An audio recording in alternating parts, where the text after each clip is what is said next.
सरयू पार कर ली। आइए माताश्री। हाँ।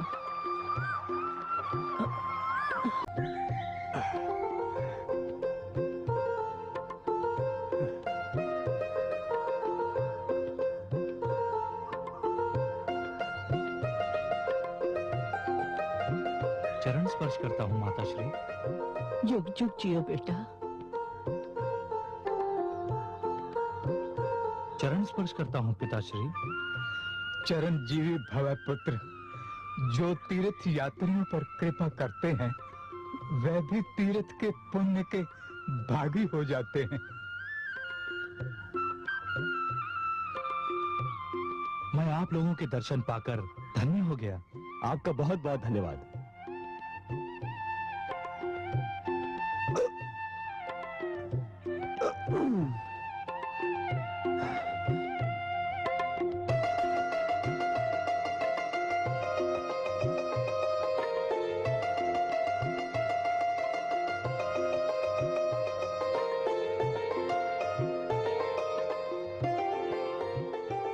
श्रवण, धन्य हो, तुम धन्य हो।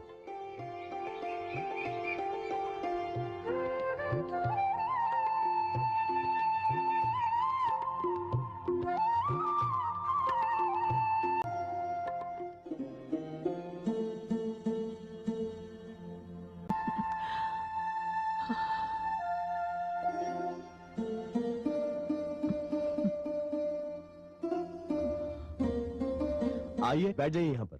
हाँ।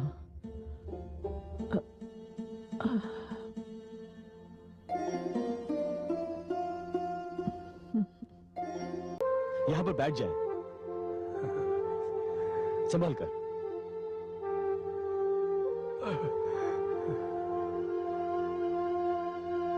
अरे यहाँ तो सारी सुविधाएं उपलब्ध है।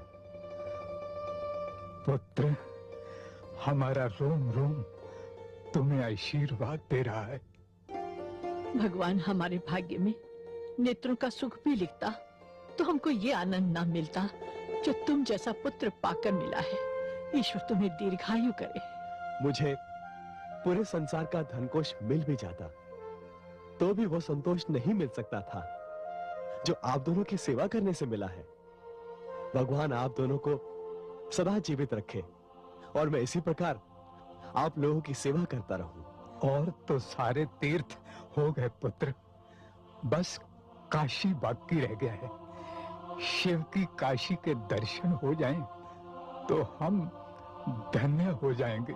बस एक दिन विश्राम करके हम लोग कल ही चल देंगे। पुत्र, गला सूख रहा है, थोड़ा जल ले आते। मैं अभी लेके आता हूँ।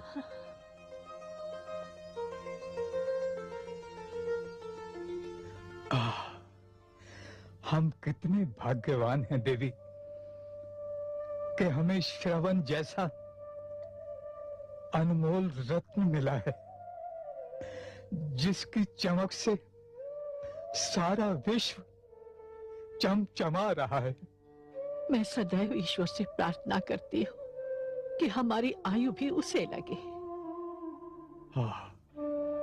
ये राजा दशरथ अपनी प्रजा का कितना ध्यान रखते हैं, है ना? तीर्थ यात्रियों के लिए कितनी सुंदर कुटिया बनाई हैं।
निशब्द वेदीवाण चलाकर मैंने कोई अनर्थ तो नहीं कर दिया?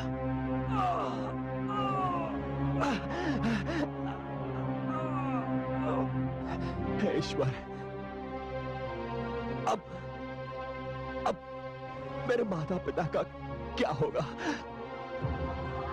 कौन कराएगा उनको तीर्थ यात्रा?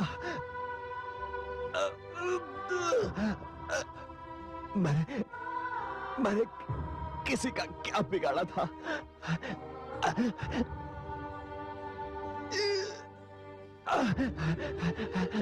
मैंने किसको हानि पहुंचाई थी? मैंने तो आज तक किसी के साथ ऊंचे स्वर में बात भी नहीं की।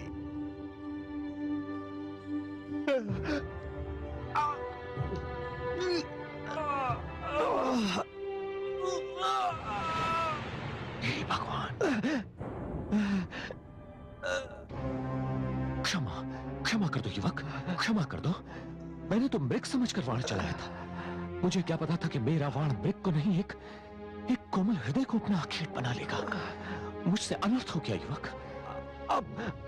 अब पश्चाताप से क्या होगा? आप केवल ये बता दीजिए कि आप कौन है? मैं अभागा अयोध्या का राजा दशरथ हूं। मैं आपके दर्शन पाके धन्य हो गया, धन्य हो गया राजन। हे महाराज, मेरी आपसे एक विनती है। कहो वत्स, विनती नहीं, आदेश करो, आदेश करो। मेरे माता पिता प्यास से व्याकुल है। मैं उन्हीं के लिए जल लेने आया था। उस जल पात्र में जल भर चुका था। आप जल पात्र ले जाकर मेरे माता पिता की प्यास बुझा दीजिए। विलंब हुआ तो वो प्यास से मर जाएंगे।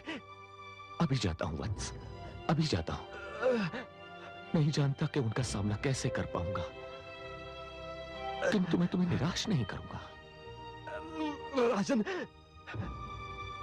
राजन, कहो वत्स। आप राजा हैं। आपके पास साधनों की कमी नहीं है।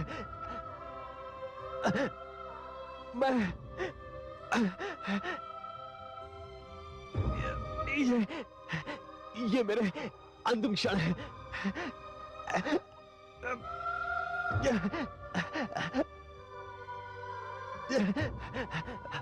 माता पिता की सेवा करने का मेरा संकल्प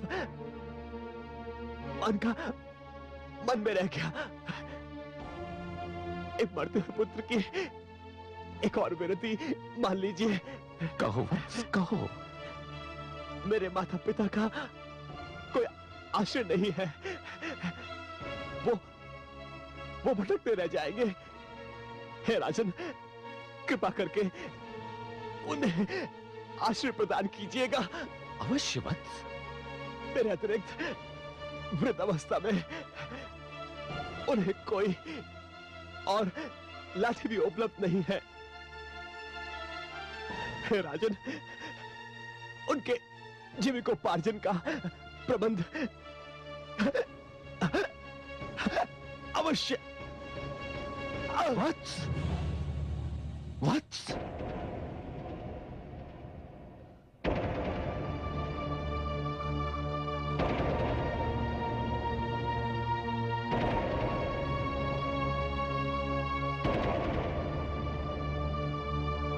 जीवन में पहली बार मुझे अपने आप से घृणा हो रही है।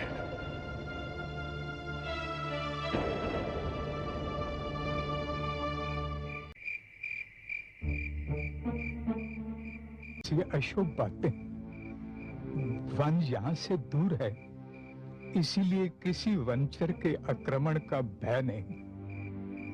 और फिर राजा दशरथ की अयोध्या के लिए तो सुना है कि लोग अपने घरों के किवाड़ बंद नहीं करते। सो चोर और लुटेरों का भय भी नहीं। तुम्हें किसी चीत्कार का भ्रम हुआ होगा। हमारा पुत्र बस आता ही होगा।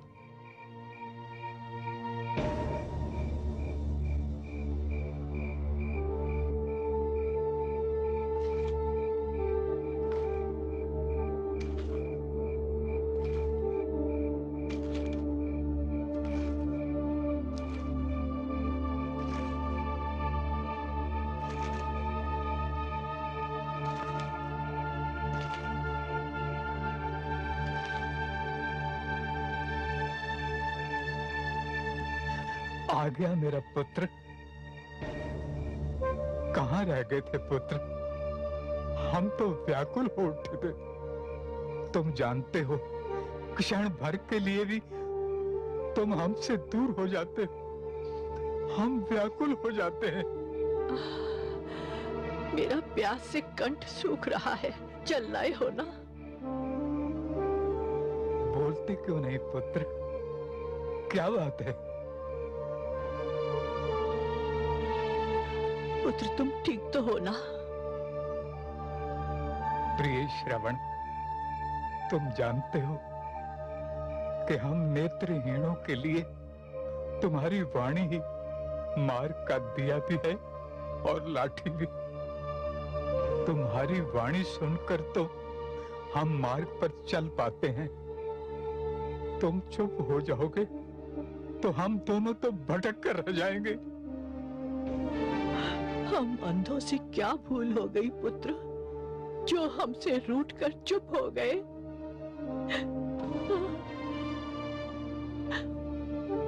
देवी, जाने क्या बात है जो मेरा पुत्र मौन हो गया है। अब मुझसे रहा नहीं जाता। मैं देखता हूं क्या बात है।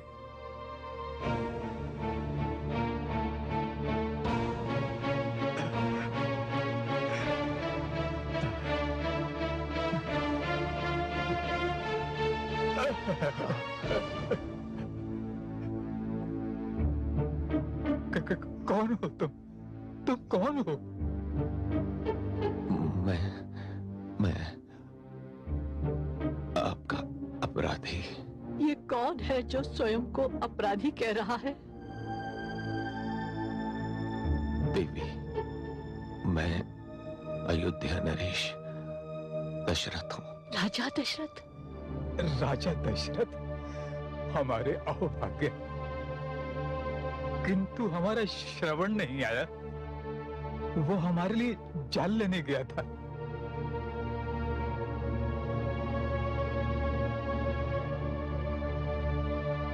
जल तो मैं आपके लिए ले आया। और हमारा पुत्र श्रवण? उसे मैं नहीं ला सका। क्यों? कहाँ है वो? आपका पुत्र पशु के धोखे में मेरे बाण से।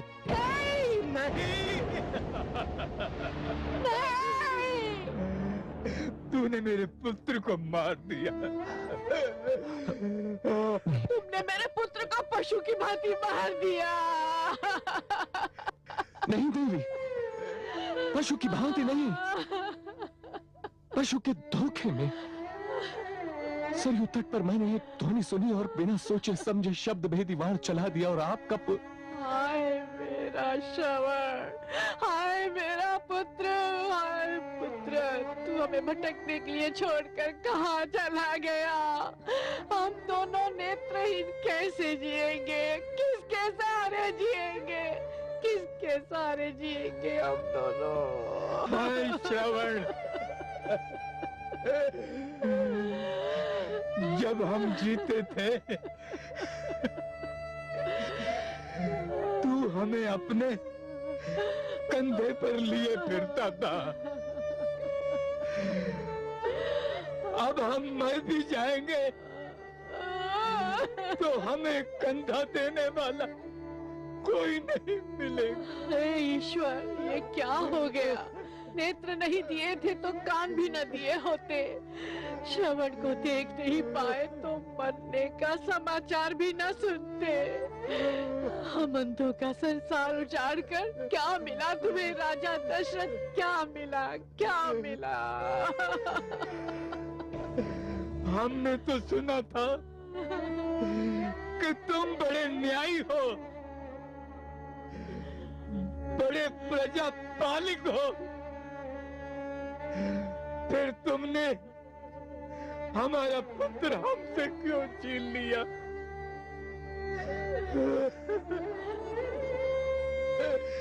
अब हमें काशी कौन ले जाए? नीति, ईश्वर करे सब कुशल हो। मत करो ऐसी अशुभ बातें। वन यहाँ से दूर है, इसीलिए किसी वनचर के आक्रमण का भय नहीं। और फिर राजा दशरथ की अयोध्या के लिए तो सुना है कि लोग अपने घरों के किवाड़ बंद नहीं करते, सो चोर और लुटेरों का भय भी नहीं। तुम्हें किसी चीत्कार का भ्रम हुआ होगा। हमारा पुत्र बस आता ही होगा।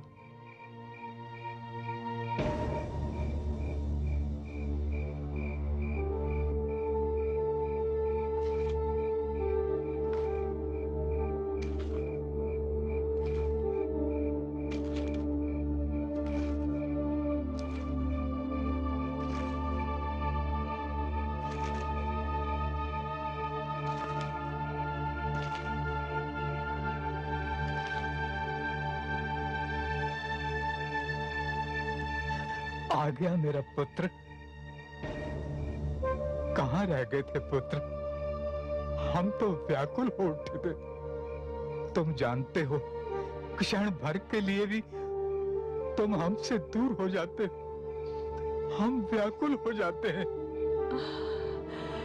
मेरा प्यास से कंठ सूख रहा है, चल लाए हो ना? बोलते क्यों नहीं पुत्र? क्या बात है? पुत्र तुम ठीक तो हो ना? प्रिय श्रवण, तुम जानते हो कि हम नेत्रहीनों के लिए तुम्हारी वाणी ही मार्ग का दिया भी है और लाठी भी। तुम्हारी वाणी सुनकर तो हम मार्ग पर चल पाते हैं। तुम चुप हो जाओगे तो हम दोनों तो भटक कर रह जाएंगे। हम अंधों से क्या भूल हो गई पुत्र, जो हमसे रूठ कर चुप हो गए?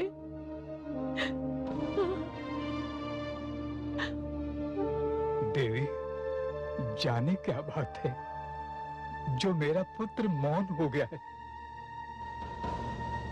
अब मुझसे रहा नहीं जाता। मैं देखता हूं क्या बात है।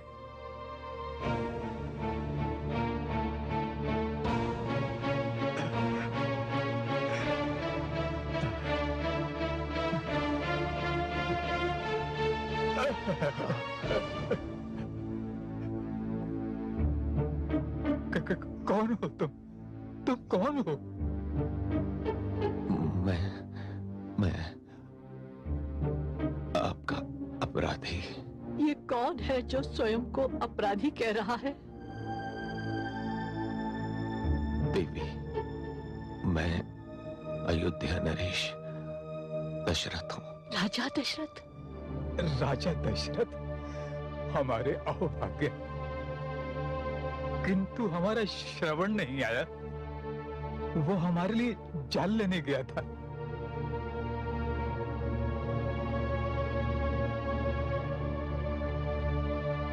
जल तो मैं आपके लिए ले आया। और हमारा पुत्र श्रवण? उसे मैं नहीं ला सका। क्यों? कहाँ है वो? आपका पुत्र पशु के धोखे में मेरे बाण से। नहीं, तूने तुमने मेरे पुत्र को मार दिया। तुमने मेरे पुत्र को पशु की भांति मार दिया। नहीं देवी, पशु की भांति नहीं, पशु के धोखे में। सरयू तट पर मैंने एक ध्वनि सुनी और बिना सोचे समझे शब्द भेदी वाण चला दिया और आपका हाय मेरा श्रवण, हाय मेरा पुत्र, हाय पुत्र, तू हमें भटकने के लिए छोड़कर कहाँ चला गया? हम दोनों नेत्रहीन कैसे जिएंगे? किसके सहारे जिएंगे? किसके सहारे जिएंगे हम दोनों? हाय श्रवण, जब हम जीते थे तू हमें अपने कंधे पर लिए फिरता था। अब हम मर भी जाएंगे तो हमें कंधा देने वाला कोई नहीं मिलेगा। हे ईश्वर, ये क्या हो गया? नेत्र नहीं दिए थे तो कान भी न दिए होते। श्रवण को देख नहीं पाए तो मरने का समाचार भी न सुनते। हम अंधों का संसार उजाड़ कर क्या मिला तुम्हें राजा दशरथ? क्या मिला, क्या मिला? हमने तो सुना था कि तुम बड़े न्यायी हो, बड़े प्रजापालिक हो, फिर तुमने हमारा पुत्र हमसे क्यों छीन लिया?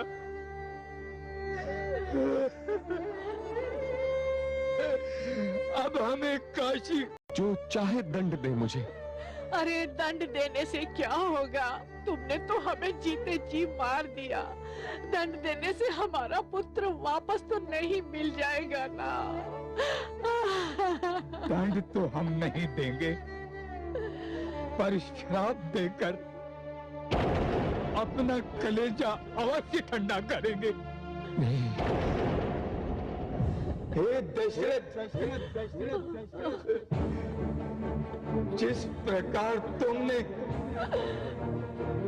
हमारे बुढ़ापे की लाठी छीन कर हमें दुख दिया है,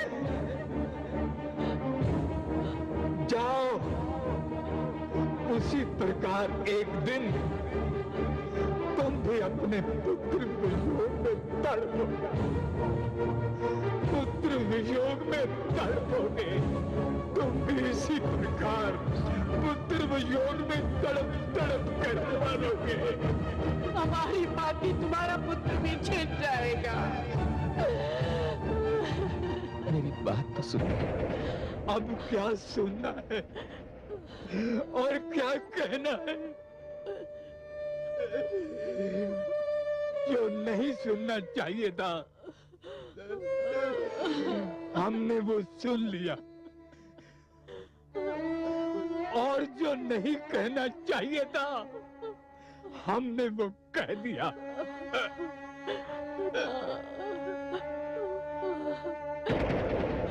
स्वामी, स्वामी,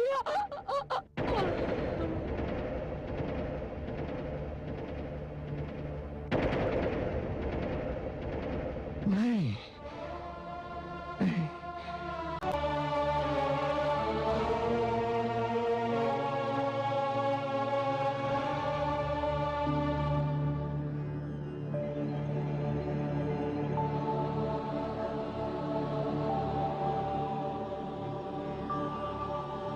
देवी, मैं आपकी भावना को समझ रहा हूं और उसका आदर भी करता हूं। मैं जानता हूं कि श्रवण और उसके माता पिता की मृत्यु ने आपके हृदय को एक गहरा आघात पहुंचाया है, किंतु महादेवी, धीरज धरने के अतिरिक्त और किया ही क्या जा सकता है? कैसे धीरज धरूं? जग में ऐसी संतान जन्म ही कहां लेती है? माता पिता का ऐसा भक्त प्रतिदिन तो जन्म नहीं ले सकता। बेचारा श्रवण कल तक एक सत्य था और आज एक कहानी बन चुका है। किंतु यह सुंदर कहानी संसार कभी भूल ही नहीं पाएगा महादेवी। एक ऐसी कहानी जो हर पीढ़ी दूसरी पीढ़ी को उदाहरण के रूप में सदैव सुनाती रहेगी, जो संसार को सदैव प्रेरणा देती रहेगी और हर संतान को अपने माता पिता की सेवा का उचित मार्ग दिखाएगी। ये सत्य है कमल नयन, किंतु मुझे ये देखकर और भी दुख हुआ कि पुत्र की मृत्यु का समाचार माता पिता एक क्षण के लिए भी सहन नहीं कर सके। न जाने इसमें विधाता का क्या खेल है। हाँ देवी, वैसे तो 3-3 मृत्यु की घटनाएं देखने में बड़ी क्रूर दिखती हैं, परंतु यदि ध्यान से देखा जाए तो यह विधाता का खेल नहीं दिखता। यह तो विधाता का एक सोचा समझा हुआ निर्णय दिखाई देता है महादेवी। मैं समझी नहीं सर्वेश्वर। महादेवी, यदि पुत्र की मृत्यु के उपरांत नेत्रहीन माता पिता जीवित रह जाते तो कदाचित उनका जीवन और अधिक दुखमय हो जाता। या जाने उन्हें कब तक भटकना पड़ता, द्वार द्वार की ठोकरें खानी पड़ती। हे महादेवी, विधाता ने उन्हें इन समस्त संभाव्य संकटों से बचा लिया। किंतु अयोध्या नरेश दशरथ ने यह वचन दिया था कि वो श्रवण कुमार के माता पिता को तीर्थ यात्रा कराएंगे, आश्रम देंगे, एक पुत्र की भांति उनकी सेवा करेंगे। जानता हूं महादेवी, जानता हूं कि दशरथ दयालु हैं, न्यायप्रिय हैं, वचन निभाने को अपना धर्म समझते हैं, परंतु यह भी उतना ही सत्य है महादेवी कि एक पुत्र का स्थान कोई और ले ही नहीं सकता।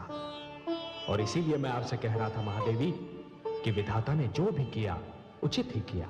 अब तो मुझे भी यही लगता है कि संभवतः यही ठीक हुआ। परंतु हे कमल नयन, एक चिंता अभी भी मेरे मन को घेरे हुए है। क्या मैं आपकी चिंता का भागीदार बन सकता हूं महादेवी? आपके अतिरिक्त और कौन बन सकता है? कमल नयन, मुझे चिंता ये है कि बिना सोचे समझे शस्त्रों का प्रयोग करना कहीं मानव की प्रवृत्ति न बन जाए। मैं समझ गया महादेवी, आपका संकेत महाराज दशरथ के उस शब्द भेदी बाण की ओर है जो श्रवण कुमार की मृत्यु का कारण बना। मैं भी यही कहना चाहती थी कमल नयन।